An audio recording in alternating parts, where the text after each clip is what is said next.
Hello everyone, this is Matthew with Evidence-Based Faith. Thank you for coming onto my channel. Today we're going to be discussing the moral argument for God's existence. Now, to be honest, I think out of all the arguments, this is most definitely one of the most powerful because it is something that truly resonates with people on a personal level. So to get started, the argument goes something like this. Premise 1, if objective moral values and duties don't exist, then God doesn't exist. Premise 2, objective moral values and duties do exist. Premise 3, therefore God exists. So the bottom line is this. We can all recognize evil. So then there must be a moral standard that transcends our own. So if there is a moral law, there must be a moral lawgiver. Now, when it comes to this topic, no matter who I'm talking to, whether it's an atheist, whether it's an agnostic, or a fellow believer like myself, this seems to be a truth that is inescapable.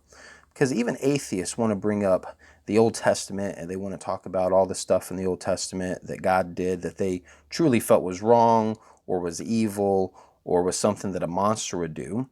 But when they bring that up, the first thing I point out to them is that the only way they can make a claim like that, a claim that something is wrong, is if there is a standard of morality that transcends our own.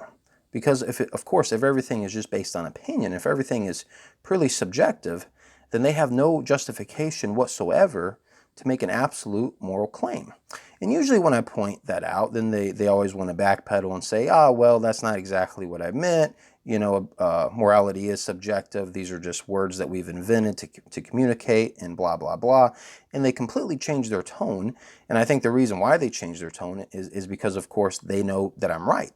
And they know the only way you can make an absolute moral claim, of course, is if absolute morals exist.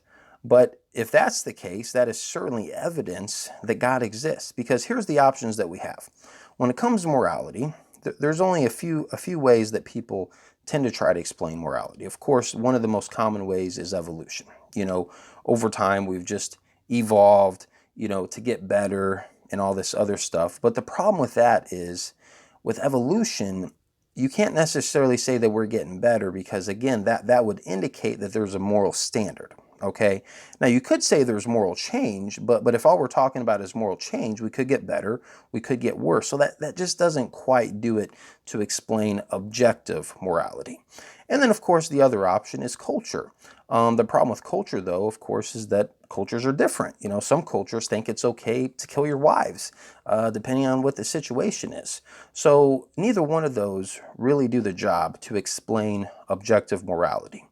So to end with this, I think the best way to explain it, the best way to explain a moral law, and I think we all know that there is a moral law that exists because we as individuals can all recognize when something is truly evil. So if something is truly evil, then there has to be a standard of morality. And I think the best way to explain that, if there is a standard of morality, then there must be a moral law. And if there's a moral law, then there must be a moral lawgiver. And I think that is the best way to explain it. Therefore, I think that is certainly evidence for God's existence. Thank you guys once again for watching. And if you like what you heard, please feel free to like and subscribe.